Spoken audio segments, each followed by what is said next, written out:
आगे की तरफ चलते हैं। क्वेश्चन ये है कि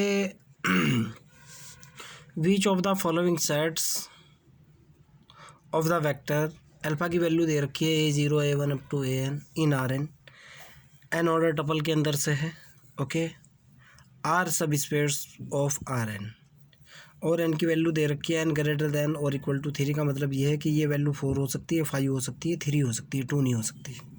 ऑर्डर्ड पेयर नहीं है, ऑर्डर टपल की फॉर्म में है, ओके। यानी यहाँ जो है ना एलिमेंट जो होंगे ना कम से कम 3 होंगे, 3 से ज़्यादा भी हो सकते हैं लेकिन 2 नहीं हो सकते। A1 A2 up to AN तक यानी 3 होंगे कम से कम। ऑर्डर टपल है ना कि ऑर्डर्ड पेयर, या फिर एन ऑर्डर टपल है।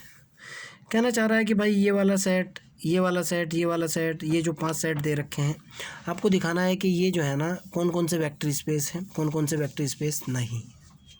ओके, मैं कह रहा हूँ बेटा पहले वाला जो है वेक्टर स्पेस नहीं होगा। देखो कैसे, आपको अल्फा इज इक्वल टू क्या दे रखा है भाई, अल्फा इज इक्वल टू आपको दे रखा है A1 A2 A3 up to AN, okay. पहला केस उठाता हूँ, पहले वाला जो सेट है ना W, जो सेट है ना W के अंदर जो एलिमेंट दे रखे हैं वो कह रहा है कि A1 ग्रेटर देन और इक्वल टू 0 होना चाहिए। यानी ध्यान से सुनना, इसके अंदर जो है ना ये बहुत सारे एलिमेंट है, एक अल्फ़ा भी है, एक बीटा है, एक आप गामा मान लो, एक आप डेल्टा मान लो, आपकी मर्जी है, डेल्टा मान लो। इस तरह के बहुत सारे एलिमेंट हैं। यानी डब्लू के अंदर जो एलिमेंट दिए हुए हैं, डब्लू के अंदर इस तरह के एलिमेंट दे रखे हैं। कैसे एलिमेंट दे रखे हैं, A1 A2 up to AN, एक तो ये है, और B1 B2 up to BN, एक ये है, और C1 C2 up to CN, एक ये है। कंडीशन क्या लगी हुई है कि A1 ग्रेटर देन और इक्वल टू 0 है, इसी प्रकार B1 ग्रेटर देन और इक्वल टू 0 है, फिर इसी प्रकार C1 ग्रेटर देन और इक्वल टू 0 है। जितने भी एलिमेंट है ना, जितने भी एन ऑर्डर टपल का जो पहले वाला एलिमेंट है ना वो ग्रेटर देन और इक्वल टू 0 के बराबर है। क्वेश्चन ये दे रखा है आपको, this is your question, okay. मेरे को पता है कि W सब स्पेस होगा, W इज ए सब स्पेस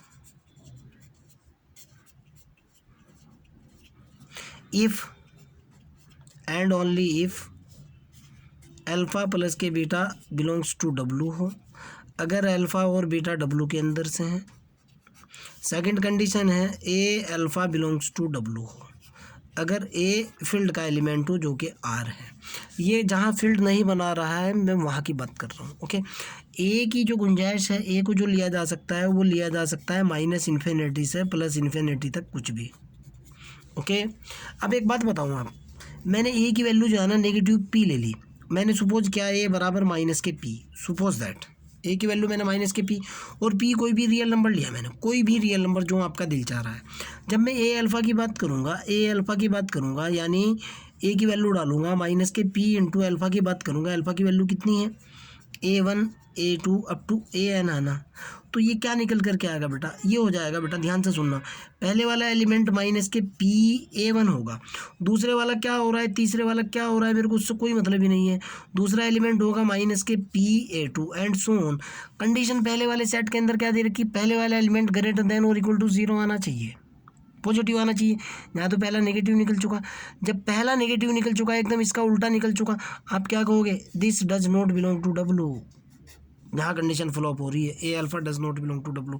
आपको क्वेश्चन के अंदर साफ साफ दिया हुआ है कि पहले ऑर्डर टपल का जो पहला एलिमेंट है ना वो क्या तो 0 या 0 से बड़ा हो। मैं फील्ड का एलिमेंट को इस तरीके से सेलेक्ट किया है अल्फा के लिए, मैं तो नेगेटिव सेलेक्ट करूँगा भाई, मेरे को फुल फ्रीडम है -इन्फिनिटी से +इन्फिनिटी तक कुछ भी लेने की। मेरे को तो ये देखना है कि कंडीशन फ्लॉप कहाँ हो रही है, ओके। आपके सामने नेगेटिव आ चुका, यानी W के अंदर नहीं है, W के अंदर नहीं है, नॉट ए वेक्टर स्पेस। आप क्या कहोगे, नॉट ए वेक्टर सब स्पेस, क्लियर। सेकंड क्वेश्चन देखता हूँ, पहले थर्ड वाला ही देखो आप, पहले इसी को देखो, उसके बाद उस तरफ चलेंगे सेकंड वाले पे। जो है उनकी बात बाद में करेंगे, जो नहीं है पहले उन्हीं देखते हैं।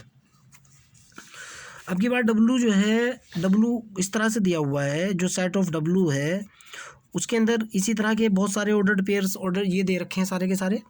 कह रहा है कि A1 A2 up to AN भी है और coma B1 B2 up to BN भी है, कोई दिक्कत नहीं है।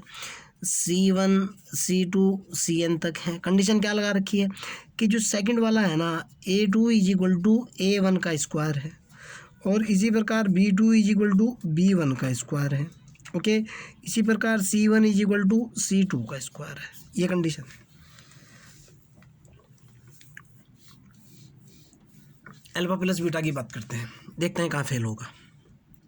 अल्फा बिलोंग्स टू डब्लू हो, बीटा बिलोंग्स टू डब्लू हो, अल्फा प्लस के बीटा भी डब्लू के अंदर होना चाहिए। पहली कंडीशन तो ये है सब स्पेस की। सेकंड कंडीशन है ए फील्ड का एलिमेंट हो जो कि आर है, दूसरा वेक्टर का एलिमेंट हो जो कि डब्लू है, तो a into alpha belong to W होना चाहिए। अल्फ़ा प्लस बीटा की बात करता हूँ। अगर मैं कह रहा हूँ अल्फ़ा प्लस के बीटा, आपने अल्फ़ा की वैल्यू डाली, अल्फ़ा की वैल्यू आपके पास क्या है A1 A2 up to AN plus beta की वैल्यू डाली B1 B2 up to BN। जब मैं इनको जोड़ूंगा कितना निकल कर के आएगा A1 प्लस के A2 B1 प्लस के B2 and so on. Sorry गलती कर दी है मैंने, A1 प्लस के B1 होगा, जोड़ा मैंने इधर जोड़ रहा हूँ, कितना होगा A1 प्लस के B1 A2 प्लस के B2 A3 प्लस के B3 and so on. Condition क्या है भाई कि जो सेकंड एलिमेंट है ना वो पहले के स्क्वायर के बराबर हो। देखो आप सेकंड एलिमेंट, ये जो सेकंड एलिमेंट है, देखो आप ऑर्डर ट्रिपल का सेकंड एलिमेंट पहले के स्क्वायर के बराबर हो। आपने सेकंड एलिमेंट उठाया A2 प्लस के B2 बराबर होना चाहिए A1 प्लस के B1 के स्क्वायर के। सोच करके देखो आप, A2 प्लस के B2 क्या बराबर है क्या, ये हुआ A1 square plus B1 square plus के 2A1 B1। A1 स्क्वायर की वैल्यू कितनी है, आपने इसकी वैल्यू डाल दी A2। B1 स्क्वायर की वैल्यू कितनी है, आपने इसकी वैल्यू डाल दी B2 प्लस के 2A1 B1। सोचो आप A2 प्लस के B2, क्या A2 प्लस B2 इसके बराबर हो सकता है क्या? देखो आप भाई, अगर A2 प्लस B2 बराबर होगा ना तो बराबर हो सकता है B2 प्लस A2 के, या A2 प्लस के B2 अगर बराबर हो सकता है ना, बराबर हो सकता है A2 प्लस B2 के। आप सोचो ना भाई, 2 प्लस के 3 जो है ना किसके बराबर होगा, 3 प्लस 2 गई तो बराबर होगा। ओके, आप यहाँ देखो, अगर मैं कह रहा हूँ ए की वैल्यू 1 2 ले लो, 1 3 ले लो, बराबर 2 प्लस के 3 प्लस 2 गुणा 3 जो कंडीशन है, क्या ऐसा हो सकता है क्या 5 बराबर हो जाए 5 प्लस 2 दूनी 4 तिया 12, क्या 5 बराबर 17 के हो सकता है क्या मैथमेटिक्स में? नहीं हो सकता ना, ये तो इसके बराबर है ही नहीं। देखो आपके सामने है, आप क्या कहोगे जब ये कंडीशन यहाँ फ्लॉप हो चुकी, कंडीशन फ्लॉप हो चुकी, आना क्या चाहिए था, आना आपके पास ये चाहिए था, निकल करके क्या निकल करके ये आया। देखो ना भाई, जो भी है ना ये कंडीशन पास होनी चाहिए ना, A2 is equal to A1 का स्क्वायर। मैंने वही लगाया, सेकंड ऑर्डर ट्रिपल जो है ना पहले वाले का स्क्वायर है, ठीक है। मैंने इसको हल किया, हल करने के बाद ये रिजल्ट आया। मेरे पास क्या आना चाहिए था, मेरे पास सिर्फ इतना आना चाहिए था, ये देखो इतना आना चाहिए था, A2 प्लस के B2 बराबर होना चाहिए था A1 square plus B1 square के, उसी तरीके से आना चाहिए था ना। ओके, लेकिन ये तो फालतू आ चुका है यहाँ ये। ओके, जब फालतू आ चुका आप क्या कहोगे, आप ये कहोगे कि अल्फ़ा प्लस के beta does not belong to W. जब डब्लू के अंदर नहीं है, अल्फ़ा प्लस के beta does not belong to W, so that W is not a subspace. Clear, समझ आती है मेरी बात? आगे की तरफ चलते हैं भाई, अगर समझ आती है तो। नेक्स्ट देखते हैं इसका थर्ड पार्ट। ये तो वेरी इजी है यार, 1 सेकंड का सवाल है। फोर्थ पार्ट देखते हैं पहले। कह रहा है कि all alpha such that A2 is a rational.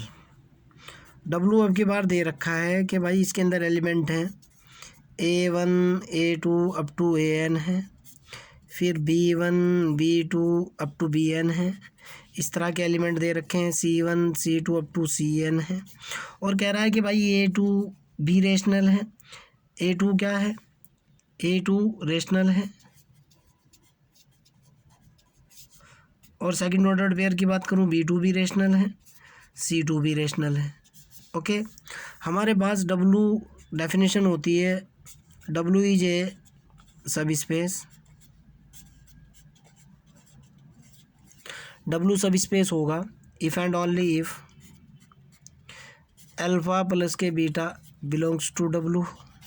Second condition होती है a alpha belongs to W। A जो है फील्ड का एलिमेंट होता है। मैं सिर्फ वही रिजल्ट दिखा रहा हूँ बेटा जहाँ कंडीशन फ्लॉप हो रही है। ए के ऊपर छूट दे रखी है, ए जो है ना वो आर के अंदर से होगा। आर जो है ना माइनस इन्फिनिटी से प्लस इन्फिनिटी कुछ भी हो सकता है। ओके चलो भाई, ए क्या दे रखा है यहाँ, रेशनल दे रखा है। मैं तो ए को जो है ना इरेशनल सेलेक्ट करूँगा। सपोज दैट ए बराबर 1/√p है। आपको पता है इसके अंदर सेट ऑफ रियल नंबर के अंदर रेशनल भी होते हैं, इरेशनल भी होते हैं, पूर्णांक भी होते हैं, नॉन पूर्णांक भी होते हैं। पी बटे दुनिया के सारे नंबर कवर करता है। कौन से कवर नहीं होते? कॉम्प्लेक्स नहीं कवर होते। मैं तो ए को ये लेकर के चलूँगा। जब आप ए अल्फ़ा की गुणा करोगे, ए इंटू अल्फ़ा की गुणा करोगे तो आपके पास रिजल्ट कितना निकल करके आएगा? पहले वाला तो होगा A1/√p, इसके ऊपर तो शर्त लगी हुई है नहीं। दूसरे वाला होगा A2/√p, तीसरे वाला होगा A3/√p। शर्त जो लगी हुई है इस एलिमेंट के ऊपर लगी हुई है। अब देखो आपके पास एक तो रेशनल नंबर है और एक तो है आपके पास रेशनल नंबर और एक है आपके पास इरेशनल नंबर। जब आप रेशनल नंबर की इरेशनल नंबर के साथ गुणा करते हो तो आपके पास लौट करके इरेशनल आता है। कहोगे कैसे? a गुणा 1/√p करोगे तो लौट करके क्या आएगा? a/√p आएगा जो कि इरेशनल है। ओके, ये तो इरेशनल हो चुका। सेट के अंदर किस तरह का होना चाहिए? A2 क्या होना चाहिए? A2 तो रेशनल होना चाहिए। ये तो इरेशनल हो चुका। आप क्या कहोगे कि सर ए अल्फ़ा के अंदर जो एलिमेंट आ रहे हैं ना, ए अल्फ़ा के अंदर A/√p और A2/√p, ये जो है ना ये वाला एलिमेंट ये does not belong to W हो रहा है, ये रेशनल हो चुका। ओके, जब ये उसके अंदर से उस टाइप का एलिमेंट आया ही नहीं, आप क्या कहोगे भाई ए अल्फ़ा जो है ना वो W के अंदर है ही नहीं। Okay, so that W is not a subspace. Clear है ना? समझ आती है मेरी बात? अब एक बात और भी है बेटा, ये इस तरह का क्वेश्चन, इन दोनों तरह के क्वेश्चंस को जो है ना मैं आपको पहले 2 लेक्चर्स में करा चुका हूँ। ये आपका होमवर्क है। ऑर्डर्ड पेयर की फॉर्म में उसी तरीके से लेकर के चलना है। ये भी सब स्पेस होगा और ये भी सब स्पेस होगा। ओके, अगर दोनों के दोनों उसी तरह के क्वेश्चंस हैं जैसे मैंने आपको इससे पहले वाले लेक्चर के अंदर आपको क्वेश्चंस बताए हैं। ओके, दोनों के दोनों, इसका आंसर भी सब स्पेस है, इसका आंसर भी सब स्पेस है। Very easy. ऑर्डर टपल को गुणा करो, फिर अल्फा प्लस बीटा का गुणा करो, अल्फा प्लस बीटा लेकर के चलो, उनके दोनों ऑर्डर टपल 2 एलिमेंट का गुणा 0 के बराबर होगा। फिर ए अल्फा की बात करो, वो भी 0 के बराबर होगा। ये भी सब स्पेस बनाता है, ये भी सब स्पेस बनाता है। आपके दोनों के दोनों होमवर्क है। अगर आप फंसते हो तो मेरी हेल्प ले लेना, ठीक है ना? कमेंट बॉक्स के अंदर डाल देना क्वेश्चन को, मैं आपकी हेल्प कर दूँगा।